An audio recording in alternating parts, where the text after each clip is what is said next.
Патрыёта ў ворагі, як у сталінскі час, але толькі для рэжыму. Сузаснавальніку арт-сядзібы і стваральніку крамы «Сімвал BY» Паўлу Белавусу ставіць у віну дзяржаўную здраду і кіраванне экстрэмісцкім фармаваннем за, цытата, распаўсюд ідэі беларускага нацыяналізму.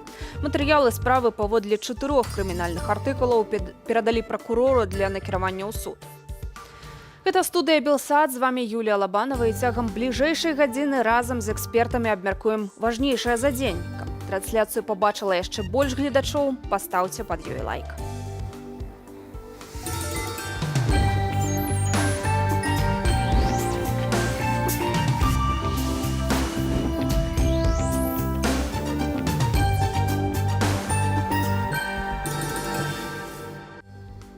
Пачнём і вось галоўная тэма выдання. Не больш за 10 тысяч асобаў Расія рассакрэціла колькасць працаўнікоў КДБ ў Беларусі.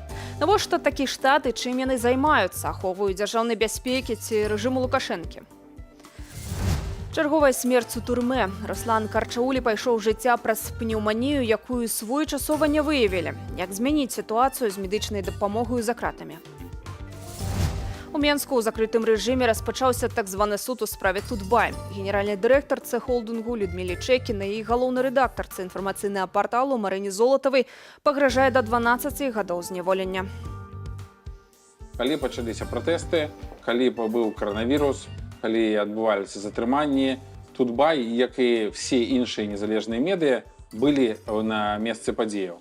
Але яны не абмяжоўвалі сябе, не ставілі нейкія внутреннія рамкі цэнзуры, яны пісалі, фатаграфавалі, давалі відэа менавіта так, якім падзеі адбываліся. Жах каля Крэсціна, разгоны дэманстрацый, затрыманні кандыдатаў у прэзідэнты.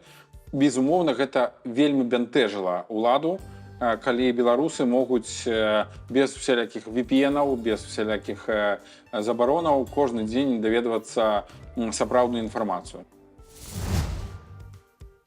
У Мінскім гарадскім судзе пачаўся разгляд справы Тутбай. Працэс вядзе Валянціна Зянкевіч.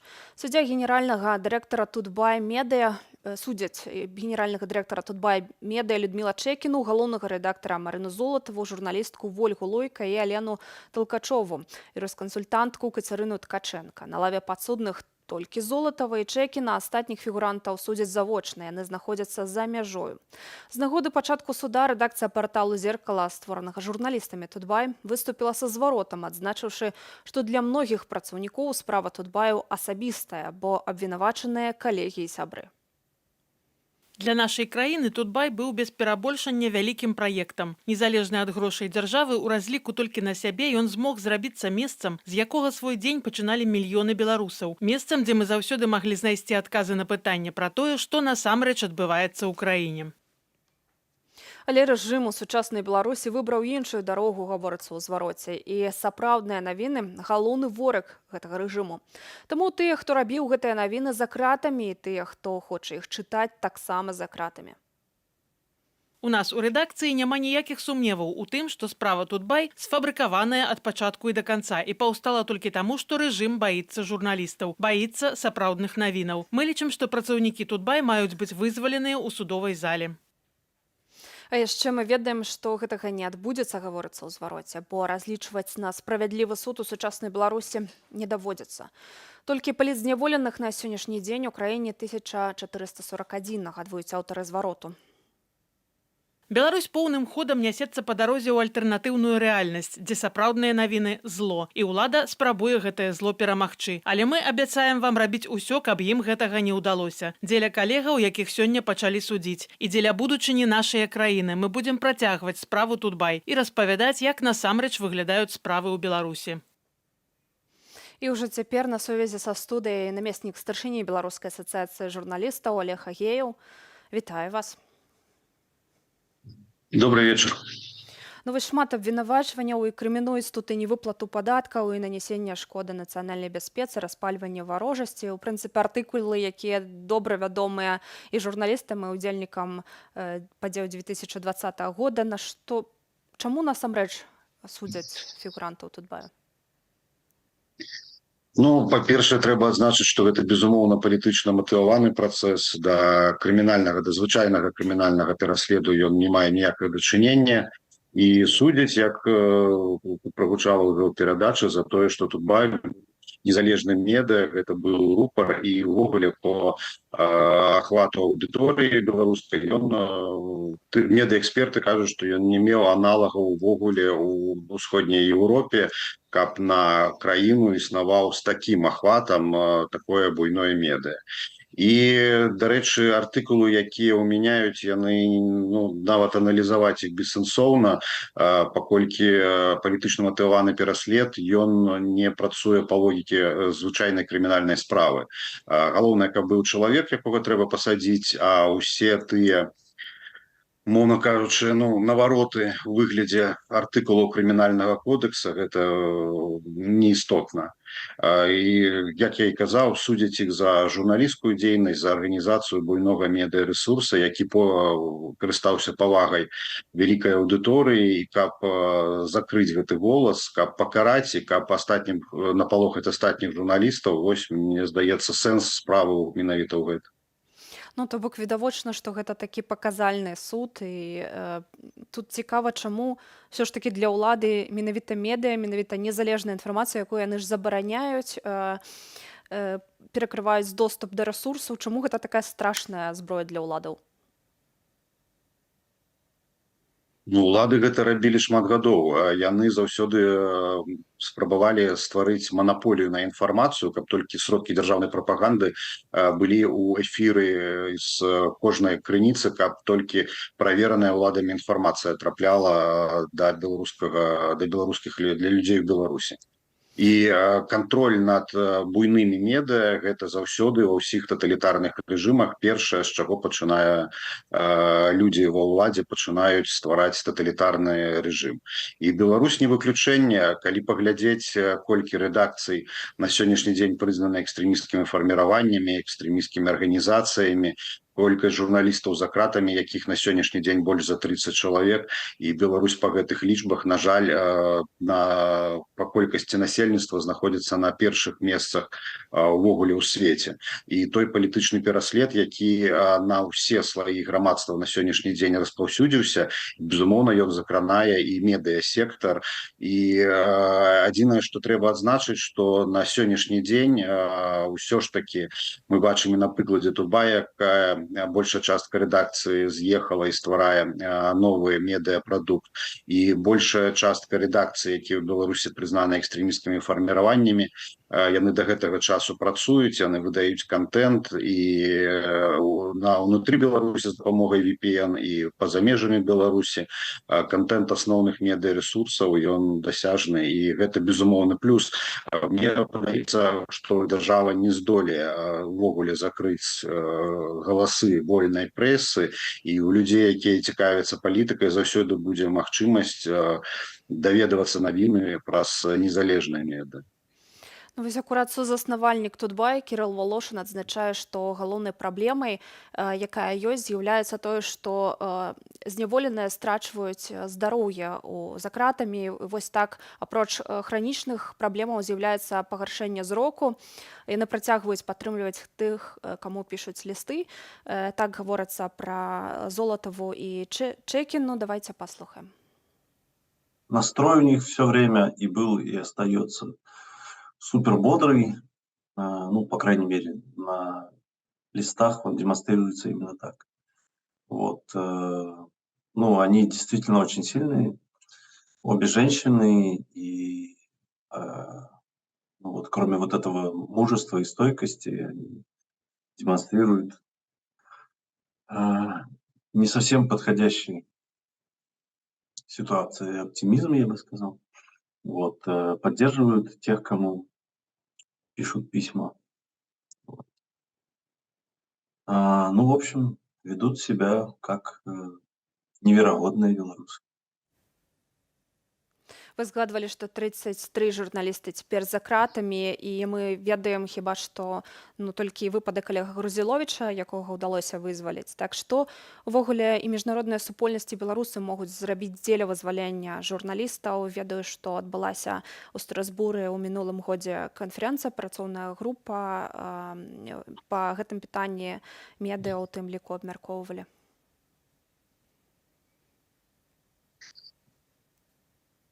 Калі казаць менавіта пра працоўную групу, то безумоўна пытанне і журналістаў і існавання ў Беларусі незалежных медыа гэта тое, што будзе знаходзіцца ў фокусе гэтай групы. Дарэчы, праца гэтай працоўнай групы працягваецца, чакаюцца чарговыя сустрэчы. Таму сапраўды ўсе робяць усё магчымае, але трэба разумець, што гэта закладнікі рэжыму, і націснуць на рэжым так, каб ён пачаў вызваляць палітвязняў, складана выдумаць, што можна зрабіць, каб вось менавіта усе палітвязні былі вызваленыя і перасталі губляць і гады жыцця, і здароўе. І я згодны, амаль усе, з кім ёсць сувязь з тымі, хто знаходзіцца ў зняволенні, адзначаюць, што ўмовы ўтрымання яны фактычна з'яўляюцца катаваннямі. І ўсе, хто знаходзіцца на сённяшні дзень за кратамі і ў следчых ізалятарах, і ў калоніях, адзначаюць, што фактычна дыскрымінацыйны падыход і катаванні гэта тое, што з'яўляецца іх паўсядзённым жыццём пад вартай. І, канешне, патрабаванне вызваліць усіх гэта тое, што усе і замежныя партнёры, і журналісцкія сусветныя арганізацыі, рэгіянальныя, это тое, што гэта тыя патрабаванні, якія заўсёды будуць на павестцы і ніколі не знікнуць, пакуль у Беларусі ёсць палітзняволены. Дзякуй вялікі, мы таксама чакаем вызвалення ўсіх журналістаў з-за кратаў. Нагадаю, Олег Агеяў, намеснік старшыні Беларускай асацыяцыі журналістаў, быў госцем нашага эфіру. Сёння меўся пачацца суд над польскім журналістам Анджэем Пачобутам, але суд зноўку перанеслі, гэтым разам на 16 студзеня. У каментары для праграмы «Едынка» на польскім радыё намеснік міністра замежных справаў Польшчы Павел Яблонскі зазначыў, што Польшча ўвесь час спрабуе вызваліць Пачобута ды іншых палітвязняў. Анджэй Пачобут быў арыштаваны ў сакавіку 2021 года. Яго вінавацяць у нібыта распальванні нацыянальнай варожасці. Анджэй Пачобут cały czas jest ofiarą prześladowań. Анджэй Пачобут увесь час застаецца ахвярою пераследу, ахвярою дзеянняў абсалютна неадпаведных закону, правам чалавека не толькі ў агульным разуменні, але і неадпаведных беларускаму заканадаўству, насуперак законам, якіх нават Лукашенка мусіць прытрымлівацца згодна са сваімі усталяванымі парадкамі. Гэтае дзеянне абсалютна непрымальнае. Мы несупынна патрабуем неадкладнага вызвалення Анджэя Пачобута. Мы робім таксама захады, пра якія я не магу публічна казаць. Падобныя крокі мы рабілі ў дачыненні іншых асоб, незаконна арыштаваных у Беларусі. Не ва ўсіх выпадках яны заканчваліся поспехам. Я запэўніваю, кожны дзень мы дзейнічаем у справе вызвалення Анджэя Пачобута ды іншых палітвязняў у Беларусі. Andrzeja Poczobuta i innych więźniów politycznych na Białorusi. Напярэдадні ў Беларусь прыбыў авіяцыйны складнік з ліку ваенна-касмічных сіл узброеных сілаў Расійскай Федэрацыі, які ўжо ў наступны панядзелак возьме ўдзел у супольных лётна-тактычных вучэннях Беларусі і Расіі. На мінулым тыдні ў Беларусь прыбыло таксама некалькі эшалонаў вайскоўцаў і ўзбраення. Пра тое, што Расія перакідвае ў Беларусь старую тэхніку, заяўляе Генштаб збройных сілаў Украіны. За наявную інфармацыю, Паводле наяўнай інфармацыі, значная колькасць узбраення і вайсковай тэхнікі, што прыбывае для навучання асабовага складу праціўніка ў Рэспубліку Беларусь з Расійскай Федэрацыі, знятая з доўгатэрміновага захоўвання і патрабуе абслугоўвання. Таксама вядома, што да работаў на гэтай тэхніцы прыцягваюцца беларускія вайскоўцы. Абмяркуем падрабязней з падпалкоўнікам запасу збройных сіл Украіны Мікалаем Саламахам. Вітаю вас. Добрый вечер. То вось маем інфармацыю пра тое, што перакідваецца вайсковая тэхніка ў Беларусі і ў тым ліку старыя танкі, якія патрабуюць аднаўлення і рамонту. Пра што гэта сведчыць у сукупнасці? Почему старая техника? Потому что возможности промышленного производства Российской Федерации, а это Уралвагонзавод, если считать танки, это около 100 единиц танков в год. А потери Российской Федерации на протяжении последних 10 месяцев это 3000 с лишним единиц, то есть получается, что за месяц Россия теряла 300 танков. Естественно, что даже один месяц потерь Россия не в состоянии восполнить на протяжении года. Поэтому России приходится те танки, которые советского производства, которые хранились на длительном хранении более 30 лет, сейчас снимать с длительного хранения, и они требуют восстановления на предприятиях военно-промышленного комплекса России. Да, эти предприятия в состоянии в год каждое восстанавливать по 250-300 единиц. Но в России имеет всего лишь навсего 3 таких предприятия. Вот. Поэтому речь идет о том, что сейчас Россия в состоянии отправить в Беларусь танки в гораздо худшем состоянии, чем даже те, которые есть в Беларуси.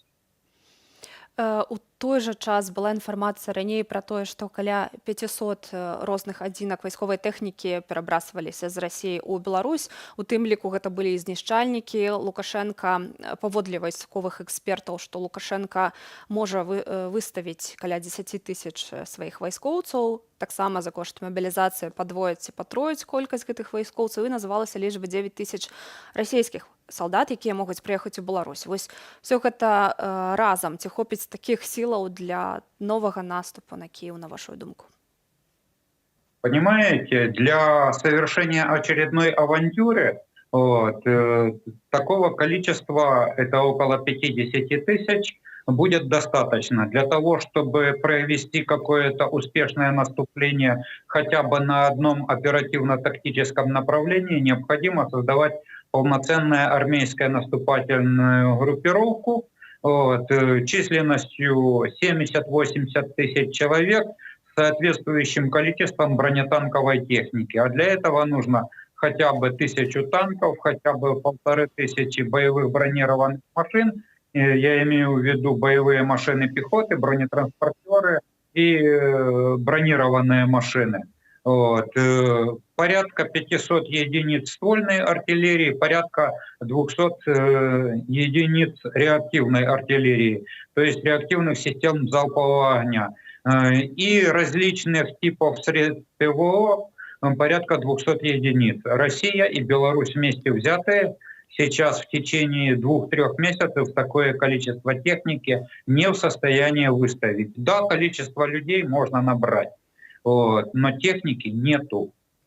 Ну, ці варта апасацца, што гэта пытанне толькі часу, пакуль Расія і Беларусь назбірае гэтую колькасць вайскоўцаў і тэхнікаў, а палітычная воля пра наступ на Киев ўсё ж такі ёсць? Ну, политическая воля есть, естественно. Только нужно еще учитывать, что у России, кроме Беларуси, есть еще и несколько оперативных направлений. Это и Запорожская область, это и Херсонская область, это и Донбасс. Поэтому, если исходить из того, что Россия будет планировать наступление, то гораздо легче России осуществлять наступление на каком-то из участков, который уже находится на территории Украины, и там есть хоть какие-то возможности сосредотачивать и использовать вооруженные силы. Если начинать наступать с территории Беларуси, то это в зависимости от того, в каком направлении, или Припятские болота, или это всего лишь несколько узких участков, которые будут подвергаться и бомбовым ударам, и ударам реактивной артиллерии, и артиллерийскому огню. И, соответственно, на этих участках Украина уже давно выстроила глубоко эшелонированную оборону, в том числе создала фортификационные сооружения, выставила минные поля, подготовила артиллерийские части и подразделения, созданы мешки для нанесения огневых поражений, поэтому это будет авантюра. Калі ўлічваць, што тыя вучэнні, якія цяпер у Беларусі плануюцца, гэта яны зроблены дзеля адцягвання ўвагі, то які напрамак цяпер будзе найбольш гарачым, на вашу думку, наступу расійскага? Наверное, наиболее опасным для Украины является на нынешнее время это бои в районе Соледара и Бахмута. Вот. А вот что будет через 2-3 недели, сказать очень трудно. Почему? Потому что на войне есть две стороны. Вот. Россия может планировать одно, а Украина поступит абсолютно по-другому. И что потом придется делать России для того, чтобы, наверное, блокировать возможное наступление Украины, очень трудно предвидеть. Так, акурат каля Бахмуту яго спрабуюць взяць у кола, там адбываецца гарячыя баі цяпер, і толькі за гэты дзень больш за 20 спробаў было. А так, і чаму для Расіі гэта такі важны кірунак, што ўзяццё Бахмуту дало б расійскай арміі?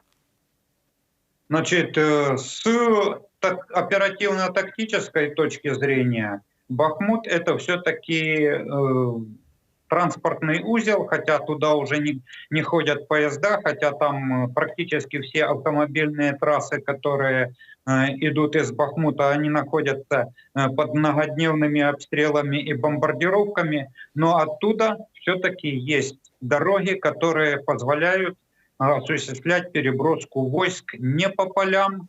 Вот. А пока еще вы прекрасно видите, что погодные условия не позволяют эксплуатировать тяжелую технику на полях.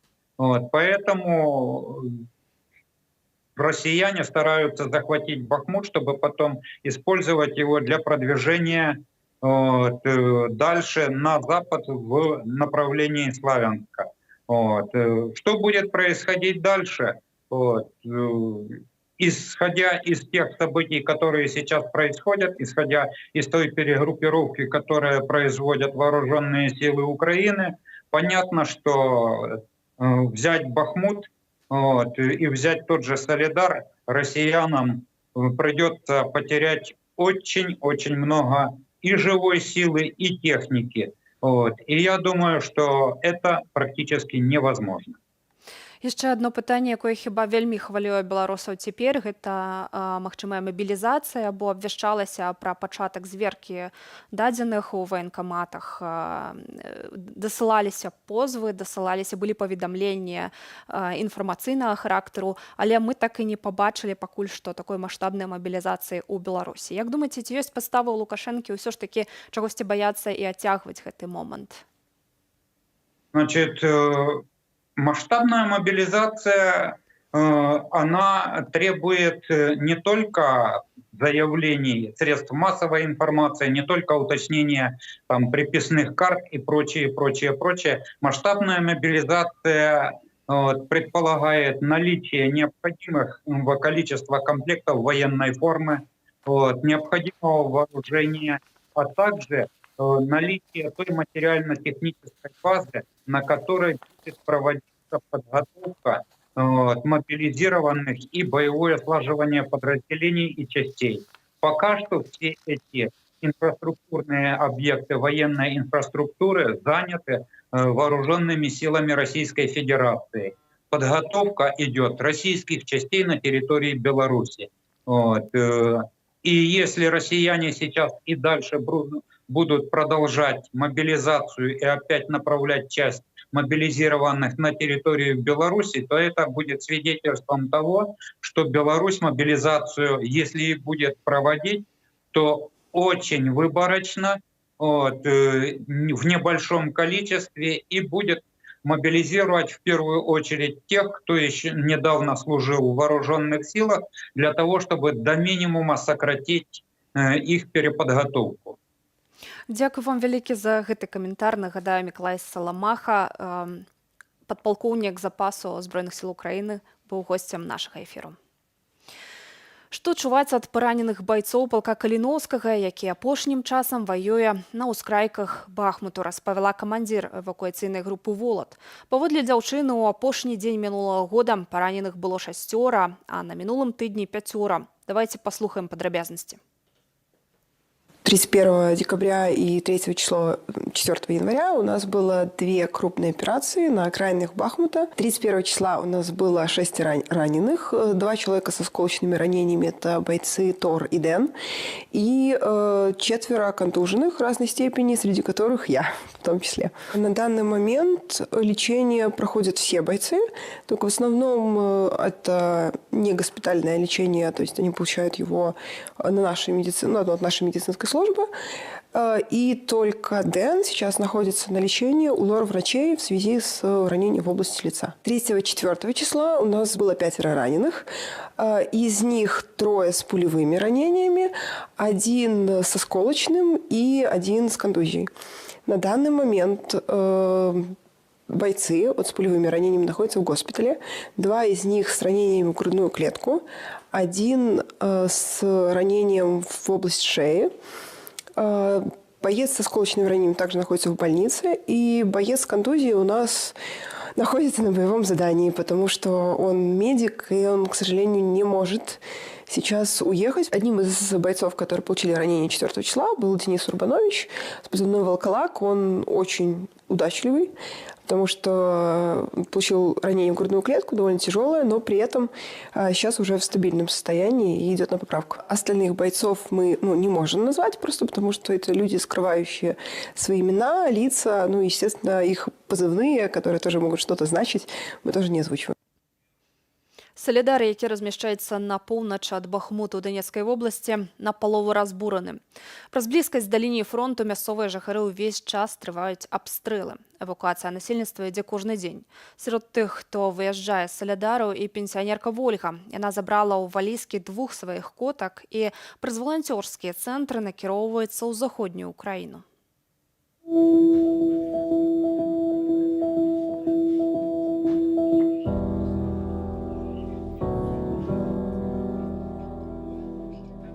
Як виживали? У квартирах сиділи. Як виживали? Ми у кватэрах сядзелі на першых паверхах. Калі стралялі з танкаў і кватэры разбурылі, мы пераехалі ў іншую. Калі стала немагчыма трываць, мы сышлі. Я б сышла раней, але не магла.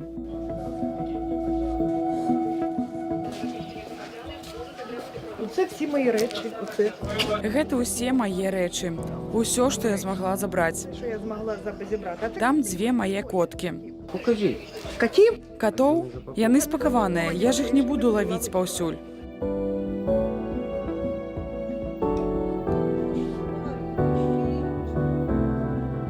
У нас команда, готовим, убираем, моем, в душ у нас хороший есть, люди едут вонюченькие, грязные, с подвала вытаскивать, их надо одеть, помыть, переодеть, конечно.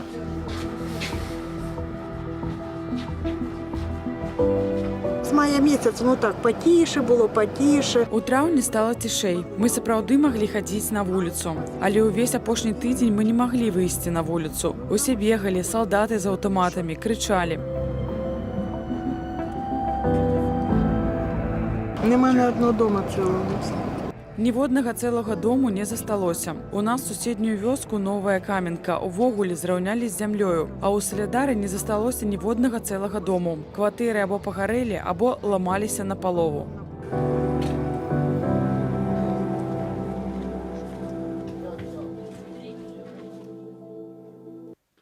Папа Рымскі Францішак звярнуў увагу на тое, што Расія вядзе баявыя дзеянні супраць Украіны невыбіральна. Маўляў, расейцы знішчаюць не толькі вайсковыя аб'екты, а таксама і цывільныя. З гэтай прычыны дзеянні Расіі, на думку папы, злачынства супраць Бога і чалавецтва, якое заслугоўвае цвёрдага і недвухсэнсоўнага асуджэння. Сёння трэцяя сусветная вайна адбываецца ў глобалізаваным свеце, дзе канфлікты закранаюць толькі пэўныя рэгіёны планеты, але на самой справе закранаюць іх усе. Самы блізкі прыклад, несумненна, вайна ва ўкраіне з яе смярцямі ды разбурэннямі, з яе нападамі на цывільную інфраструктуру, якія прыводзяць да гібелі людзей не толькі ад агнястрэльнай зброі, да актаў гвалту, але і ад голаду і жахлівага холаду. Канстытуцыя Ватыкану абвяшчае, што кожны акт вайны, накіраваны накіраваны на невыбіральнае знішчэнне цэлых гарадоў або шырокіх тэрыторыяў з іх жыхарамі. Гэта злачынства супраць Бога і чалавецтва, якое заслугоўвае цвёрдага і недвусэнсоўнага асуджэння. Мы таксама не можам забываць, што вайна асабліва закранае найбольш уразлівых – дзяцей, старых, інвалідаў і пакідае глыбокі след у сем'ях. Сёння я адчуваю сябе абавязаным аднавіць свой заклік да неадкладнага спынення гэтага бессэнсоўнага канфлікту, наступствы якога адчуваюцца ва ўсіх рэгіёнах, у тым ліку за межамі Еўропы, у сферах энергетыкі ды вытворчасці харчоў, перш за ўсё у Афрыцы і на Блізкім усходзе. У турме ў горадні ад пнеўманіі памёр вязень, мастак Руслан Карчаўлі.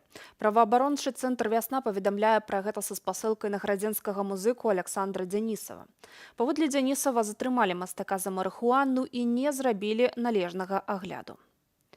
Руслану Карчаўлі было 50 гадоў, калі дакладна яго затрымалі, невядома. Апошні ягоны допіс у соцсетках быў летась 23 кастрычніка. Гэта не адзіны выпадак смерці ў няволі. Напрыканцы снежня ў гомельскай жаночай калоніі памерла зняволеная. Праваабаронцы са спасылкаю на лекараў паведамілі, што прычыною смерці стала несвоечасовае наданне медычнай дапамогі. Турэмныя дактары да апошняга не хацелі адпраўляць яе ў шпіталь. 29 лістапада з гомельскай жаночай калоніі ў рэанімацыю трапіла і палітзняволеная Марыя Калеснікава. Калі пагроза жыццю мінула, Марыю вярнулі за краты ў санчастку. Выпадак Калеснікавай прыцягнуў увагу медыяў. У выпадку ж непублічных асобаў, якія сядзяць не паводле палітычных артыкулаў, смерці найчасцей адбываюцца незаўважна для грамадскасці. І мы працягнем абмяркоўваць гэтую тэму з праваабаронцам Васілем Завадскім. Вітаю вас. Вечар. Вось канкрэтна ў гэтым выпадку паведамляецца, што не зрабілі належнай дыягностыкі. Ці сапраўды праблема толькі ў гэтым, або тут яшчэ іграе фактар нежадання медыкаў дапамагаць вязняў, асаблівае стаўленне, можа, да іх? Ведаеце, кожны выпадак смерці зняволенага, ён павінен быць прадметам асобнага разбіральніцтва. І так прынамсі і было, я спадзяюся, што так і ёсць зараз. Ўсё ж такі адбываецца, выконваюць усе неабходныя медычныя у гэтым выпадку дзеянні, маю на ўвазе патолагаанатамічнае ўскрыццё, пацверджанне дыягнозу пасмяротная, але разам з тым і паколькі смерць адбываецца ў такой установе, не медычнай установе, я маю на ўвазе калонія, это не медычная установа, і медыцынская часть калоніі, гэта таксама не з'яўляецца з юрыдычнага пункту гледжання медыцынскай установы, то гэта прадмет цікаўнасці для следчага камітэту і для прокуратуры. Прынамсі, так павінна быць і так было. Спадзяюся, што так і зараз будзе.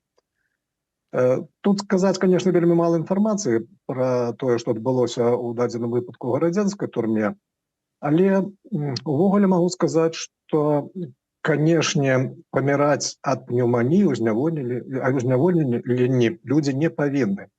Калі нават это такі цяжкі выпадак, які вымагаў нейкіх спецыяльных медыцынскіх дзеянняў, напрыклад, падключэння да апарату штучнай вентыляцыі лёгкіх ці рэанімацыйных мерапрыемстваў, то вязень павінна былі перавесці ў лячэбную установу грамадзянскую, каб прынамсі аказаць неабходную медыцынскую дапамогу. Я думаю, што у дадзеным выпадку у калоніі, у гарадзенскай турме проста не было такіх магчымасцяў.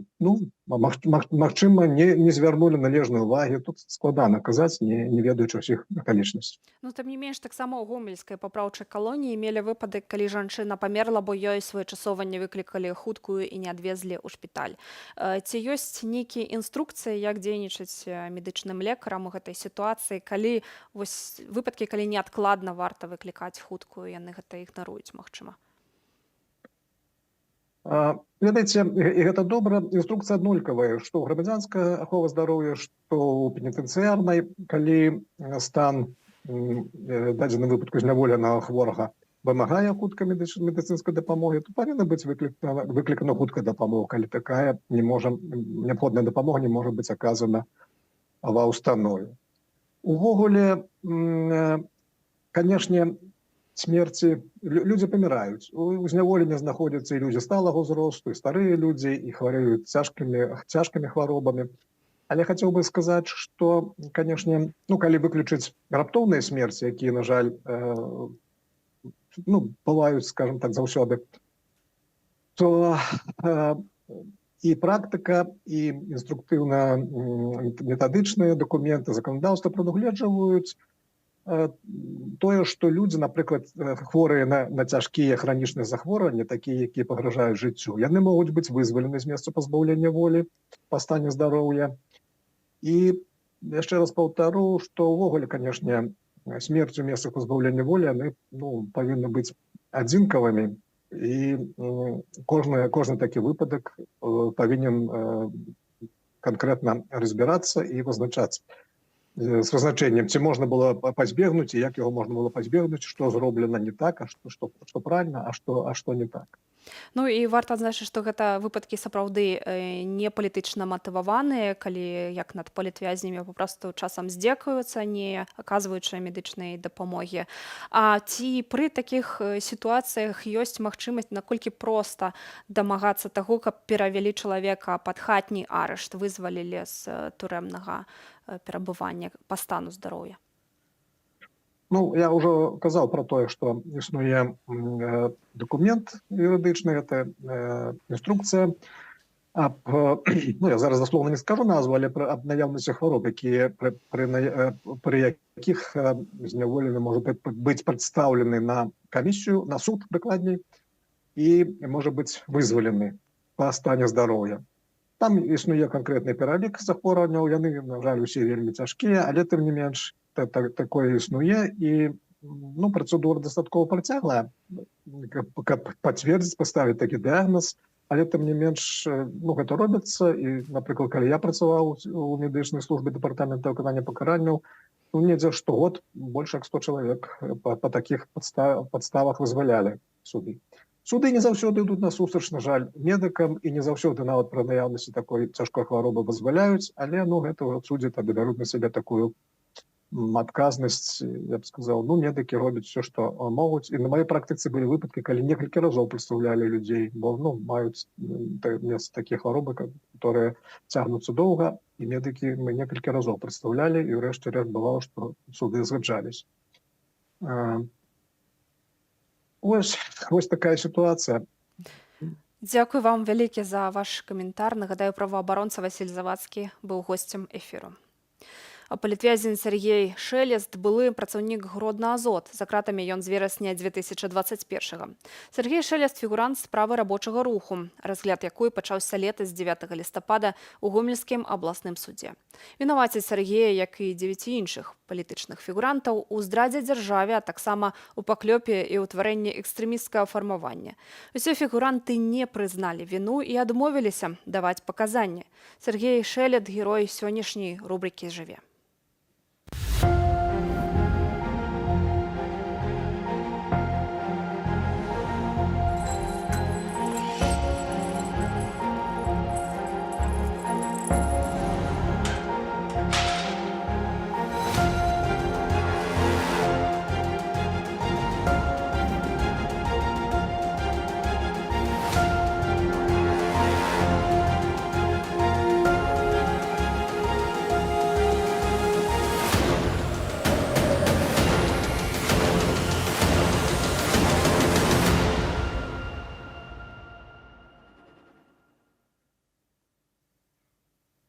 Кампанія UPG, за якой стаяць беларускі алігарх Мікалай Верабей і сын Лукашэнкі Віктар, прабралася на польскі рынок. Партал «Обозреватель.com» пасля дадатковай праверкі апублікаваў уласнае расследаванне. З яго вынікае, што кампанія гаманца Лукашэнкі пазіцыянуе сябе на еўрапейскім рынку як украінская. Паводле расследавання фінансавы дырэктар кампаніі UPG Інна Яцэнка заняла пасаду старшыні ўправы польскага прадпрыемства «Бальтхэм СА заклады хімічныя. А сууладальніца Вікторыя Пятрэнка ўвайшла ў раду дырэктароў. Рэбрэндинг зроблены, каб абыходзіць санкцыі еўразвязу, робяць высновы журналісты. Падазраюць яны і іншыя парушэнні, у прыватнасці, што Украіна да гэтага часу не ўвяла санкцыі супраць Мікалая Вераб'я, а сам ён мае украінскі пашпарт. Мікалай Верабей лічыцца галоўным нафтавым гаманцом Лукашэнкі, де трапіў пад еўрапейскія санкцыі ў снежні 2020-го. Апроч таго, бізнес-інтарэсы звязваюць яго з кумам Пуціна Віктарам Медведчуком, які застаецца пад украінскімі санкцыямі з лютага 2021 года. Абмяркуем гэтую тэму з дарадцам прадстаўніка кабінету па транзіце ўлады і прэс-сакратаром НАО Арцёмам Бруханам, які ўжо цяпер на сувязі са студыяй. Вітаю вас. Добрый вечер. Ну і вядома ж, цікавіць, як такое сталася магчымым, што Мікалая Вераб'я, што ва ўкраіне ён не патрапіў у санкцыйны спіс і фактычна адбылася такая схема па абыходу санкцыяў. Ну, па-першае, вось гэтая гісторыя з абыходам санкцый, гэта доказ таго, што персанальныя санкцыі ў бягучым выглядзе, ну, яны фактычна абыходзяцца вельмі проста з улікам таго, што шляхам пераафармлення на іншую фіктыўную фірму, фіктыўны юрыдычны адрас і гэтак далей. А таму сувязі паміж украінскай фірмай і Вераб'ём непасрэдна доказ, ну, гэта вельмі цяжкая праца, якая павінна праводзіцца экспертамі і кампетэнтнымі органамі. Таму даказаць, што непасрэдна гэта фірма Вераб'я, гэта патрэбныя доказы, каб яны ўвайшлі ў санкцыйны спіс. Я лічу, што галоўная праблема ў гэтым. Цікава, што Украіна пасля 2020 года працягвала гандляваць з Беларусю, нягледзячы на санкцыі. І цяпер таксама, калі Верабей мае украінскае грамадзянства, чаму так сталася магчымым, ці ўвогуле ёсць верагоднасць была б яго пазбавіць гэтага, ануляваць ягонае грамадзянства, улічваючы тое, што ён у спісе гаманцоў Лукашэнкі? Ну, па-першае, гэта інфармацыя, як ужо была ў гэтым артыкуле напісана, тое, што патрэбная праверка наконт таго, ці з'яўляецца ён грамадзянінам Украіны. Па-іншае, гэта рашэнне украінскіх дзяржаўных органаў улады наконт яго. І таму, калі гэтая праверка будзе праведзена і будзе знойдзены доказ таго, што ён з'яўляецца непасрэдна грамадзянінам Украіны, мне падаецца, некаторыя санкцыйныя спісы з боку Украіны ён будзе ўнесены і, можа быць, нават і пазбаўлены грамадзянства Украіны. Але накіраваць лісты ва ўкраінскія дзяржорганы, якія таксама займаюцца пытаннямі санкцыйнага ціску, санкцыйных спісаў стварэння.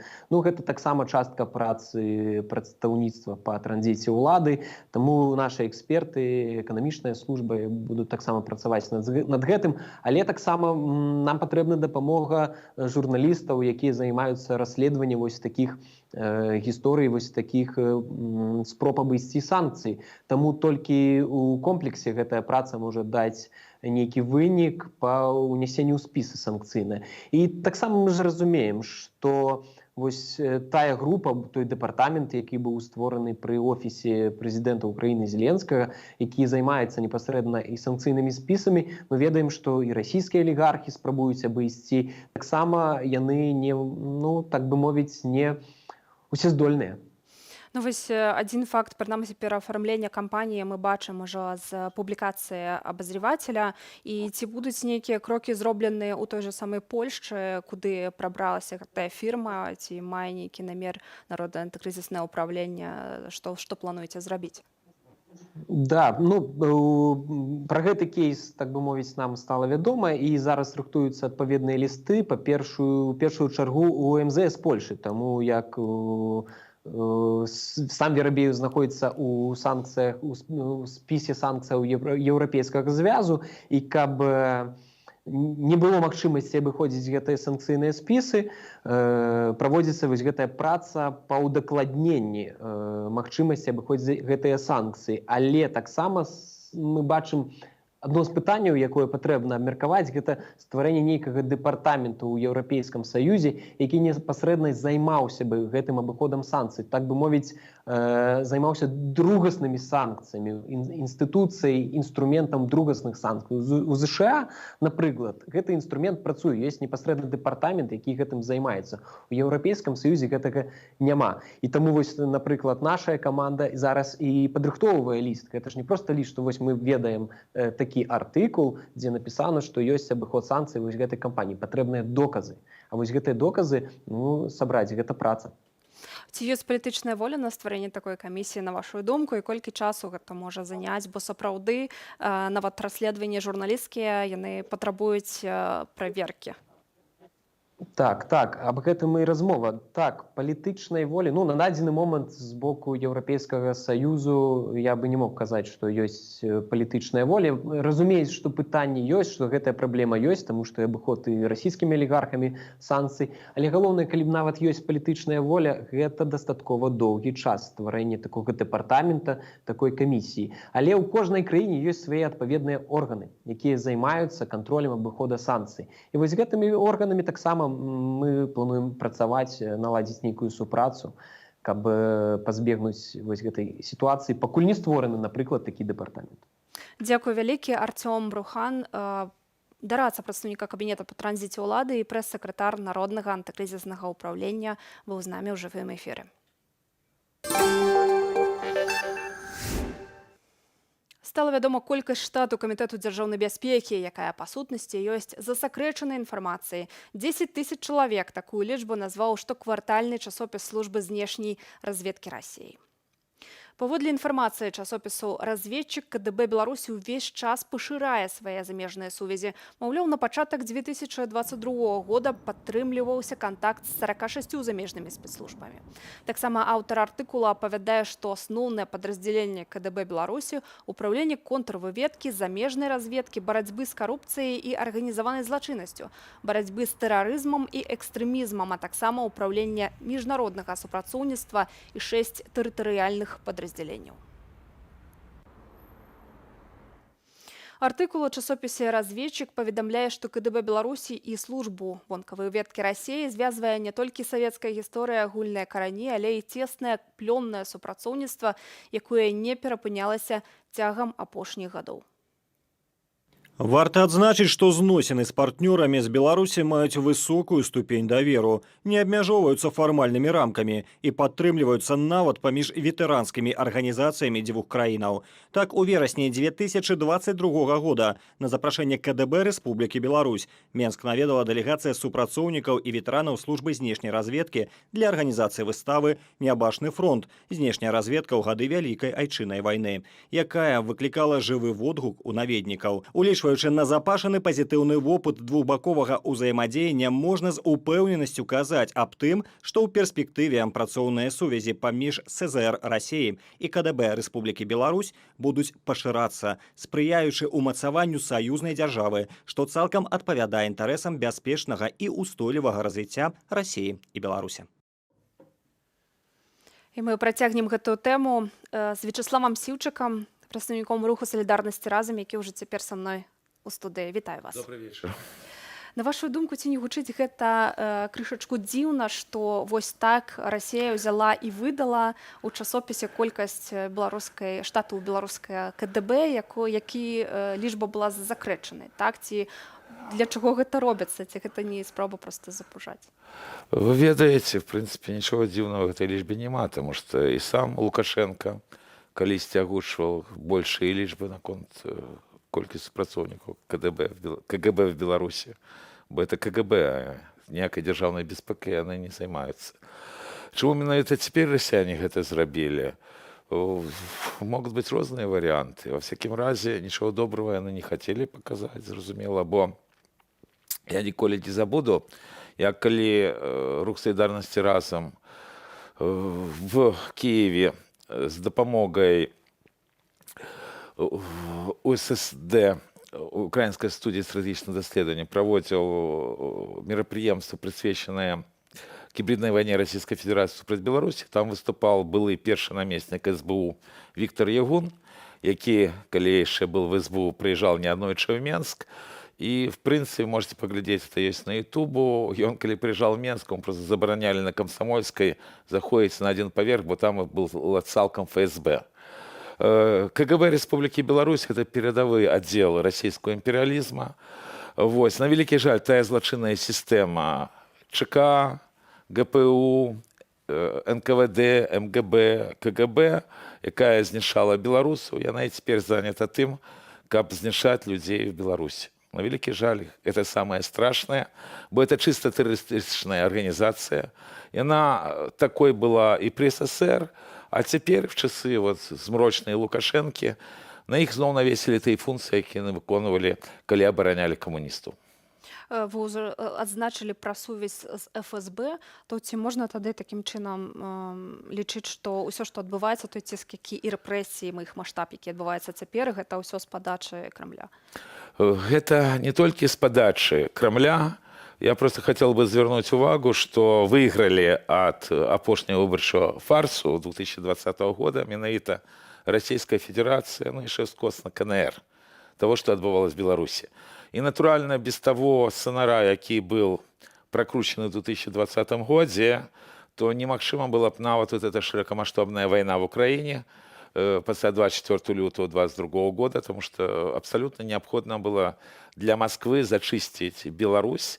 И как раз КГБ гэтым и займаўся, потому что вы зверните увагу, як на концовке уже вось гэтай так званай Евроадлігі, які ціск был на беларускую апозіцыю. Практычна уже до 9 жніўня амаль што ніхто з тых лідераў Менскай вуліцы, якія выводзілі людзей на працягу 15-20 года, практычна уже ніхто не дайшоў.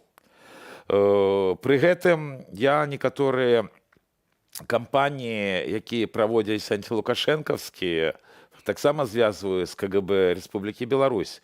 Вы ведаеце, што гэтая тэрарыстычная арганізацыя, она вельмі сур'ёзна заўсёды працавала па беларускіх незалежных журналістаў. Ну, всем вядома, што цикл артыкулаў Веронікі Черкасовой, якая была забита в 2004 году, назывался вельмі просто «КГБ все еще следит за тобой». Эти артикулы были на российской мове. Натурально, и забойство лидеров белорусской оппозиции, и знішэнне оппозиционеров и журналистов в Беларуси и в ранейший час, гэта таксама было связано в той ці іншай формате менавіта со структурой КГБ. А в 2020 году, пасля того, як больше года попрацаваў в Менску Бабич, послом Российской Федерации, то как раз КГБ она выконывала такие аж две функции. С одного боку она знішала белорусскую оппозицию, с другого боку была задейнічана в том формате, как поменять эту оппозицию. Потому что тая банда, якая кіруе Беларусі, это как раз прыкладна вот гэтыя 3%, якія засвяціліся на сайтах незалежных з 20 по 26 траўня 2020 года. Так вот, я ніколі не поверю, что без КГБ вот, не возникли гэтые лічбы, бо просто в Беларуси 2020 года это просто невероятно. И гэта не першы раз, потому что я хотел бы нагадать, что было вельмі шмат громких справаў, бо таксама некорректно вот люди выступают супраць санкций, супраць гэтага бандыцкого режима, потому что прыкладна 10 миллиардов долларов просто распиливается вот этой банды, якая сапраўды только 3%.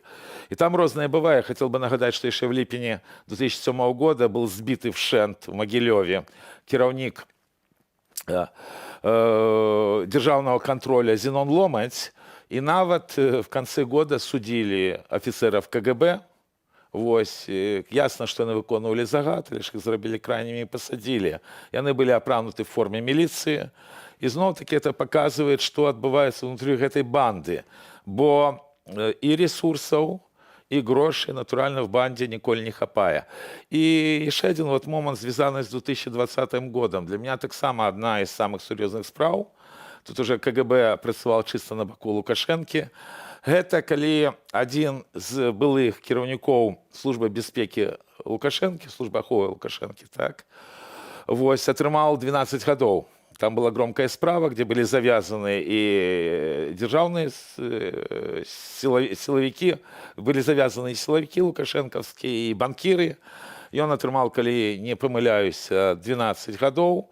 Это все было связано с Москвой. Ему присуд там выносился в липені 2020 года. И как раз эту справу вела КГБ. Зноў-таки, я думаю, под тиском и самого Лукашенки, бо это его был человек Утюрин Андрей. Наогул про КГБ вельмі мало кажут. Но вот по тых вот справах, которые я зараз згадывал, вы зверните увагу, что больше такое, яны сами робят некий информационный шум. И это доводит до того, что удельничать, яны ведь час удельничают в репрессиях, причем это террористичная организация. Одночасно яны были зусім недавно на Заходе выглядят некой державной структуры, а теперь так само, вы ж ведаете, зусім недавно, например, с Грузии КГБ Республики Беларусь подписал с отповедной структурой партнерское погоднение, хотя вы не можете назвать Грузию краиной, якая там на российском боку, ці некая антизаходняя. На жаль, вот якраз трагічная справа, калі забіты был в своей кватэры Андрей Зельцер, вот здаецца, у назиральников, ну а як там оказался забитый ГБшник? Ну, здаецца, шаны весь час застаецца поза кадром. У нас же хапает террористичных структуров не только зараз, что КГБ, есть и іншие спецслужбы, бо в часы Лукашенки их развелось достатково шмат, и они друг друга контролюют, потому что и сам Лукашенко в Москве служит, а он хочет быть все-таки керівником самостойной банды. И он не хочет делиться ані грошима, ані улады. И он сведчил это, пачынаючы аж с 94 года, это зразумела. Натурально, есть и много информации, например, про репрессии, которые проводит такая террористичная структура, как Губазик, якая возникла уже в часы позднего лукашизма. Але ж я глибоко переконаны, что шмат яких гучных справаў, яны якраз пачыналіся вот этом будынку страшным на улице Комсомольской. Бо там есть американка, якая ще пам'ятає сталінські розстріли, і про яку старі менчуки розповідали, що в ті часи просто каля цього будинка вельми страшно було ходити, бо пара аж виходила, стільки людей було запаковано. Знову таки, на великий жаль, коли ми кажемо про сьогодні і про Білорусь, коли ми кажемо про 2020 год, то, справді, сталінські часи повернулися, і тут вельми велика заслуга менавіта той терористичної структури, яка не була осуджена, яка називається просто жахлива КГБ Республіки Білорусь. Ну, так ви згадали випадок Зельцера, який демонструє, що і КДБ, і Губазик, і інші структури не дзейнічаюць усі разом. Цікаво, що тое, што злівы, якія з'яўляюцца ў сеціве, паказваюць, што праслухоўваюць і сочаць у тым ліку за чыноўнікамі Лукашэнкі, якія нібыта лаяльныя, асобы якіх нібыта правяраюцца. Навошта трымаць у такім страхе Лукашенко сваіх чыноўнікаў, пра што это сведчыць, ці не пра той самы страх Лукашенко? Это сведчыць пра тое, што сведчыла в часы Сталина. Ну, кому легче от того, что практически все эти сябры политбюро были расстреляны. Вось один из самых великих катов белорусского народа, так званый Лаврентий Малы Цанава, ну, так само, як, здається, англійський шпіон ці нейкі інший, так само закончил своє життя на Лубянці. Ці його там просто закатовали, ці у його самого здоров'я не хапило. Кому от этого легче, в том лику расстрелянных и коммунистов, и НКВДистов, бо они весь час же меняли свои кадры. И не Лукашенко придумал эту фразу, что треба перетрахивать кадры. По великому рахунку, 20-е стагоддзе это весь час в тым ліку і таго, што павукі самі грызліся в тых структурах антилюдскіх, які яны самі стваралі. І пачынаючы тэрор, натуральна, паглядзіце нават на сістэму всего КГБ. Это ж не толькі там весь час за сувязі з Москвой здымает Лукашенко кіраўнікоў КГБ. Вот, за той же, наприклад, епізод по Тозіку, про який розповідав, там, здається, Сергій Сухаренко був одразу знятий, так? Але ж все равно скинули і посадили в турму там шагових офіцерів КГБ, как ну, просто выше не йшло, хоча всім було зрозуміло, так? Ясно, что он спробует и это перетрахивать, але ж просто, коли история этой структуры жахливой так вот поглядеть, так все просто. Дзержинский, хутчэй за все, так само отручений был. Есть такая версия. Ну и пасля Мінжинского, хто Ягода, якого розстріляв Єжов, Ижоў, якого расстралял Берия, і Берия, які аказаўся зноў-такі там англійскім шпіёнам, які был расстраляны в часы ўжо Хрущова. Але ж тым мільёнам, дзесяткам мільёнаў людзей, якія былі знішчаны гэтай сістэмай, сем'ям гэтых людзей, што лягчэй ад гэтага, конечно, не. Гэта не людзі, яны не людзямі былі. І вось проста зараз, калі Путін адраджае сваю недаімперію, вот якраз прыйшоў іхні час. Чаму гэта імперская сістэма? Да все вельмі проста. Вот уявляеце, 30 уже гадоў незалежнасці Беларусі. Нават уже в канцы перабудовы, ну хто з нармальных людзей пашоў бы служыць в КГБ? Абсолютно. Все бачили, что коммунисты сыпятся. Вось. И, натурально, основная масса людей, которая шла, это вот как той же гэбіст, которого застрелил, быццам бы застрелил Андрей Зельцер. У него ж так само бацькі в КГБ працуют. То есть, ну, сами дети ГБшников, войсковых офицеров и так далее. Тому яны імперцы, як і Лукашенко, просто внутри себе.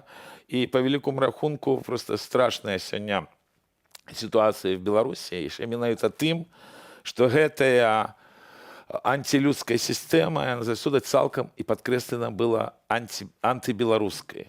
Бо в Курапатах ляжаць не толькі людзі, там таксама і нашая мова, і наша культура. І вось гэтыя сапраўды з'яўляюцца спадкаемцамі. Невыпадкова яны павсоўвалі туды гэты кабак на касцях, невыпадкова яны да гэтага часу хлусяць пра камуністычныя рэпрэсіі, невыпадкова гэта такая цэнтральная ў іх тэма, так? І вось это сапраўды проста трагедія беларускага народа, што в наш час, 21 стагоддзі, мы маем недзе каля там 15 тысяч супрацоўнікаў структуры, якая называецца проста ганебна Камітэт госбезопасности. І займаецца выключна палітычнымі справамі, а не забеспячэннем. Яна практычна займаецца так імперскасцю, спрабуе весь час знішчыць менавіта беларускі народ. Дзякую вам вялікі. Вячеслаў Сіўчык, лідар руху салідарнасці разам, быў госцем нашага эфіру. І гэтую тэму завяршаем выданне студыі Белсат. Для вас працавала Юлія Лабанова. Дзякую, што былі з намі.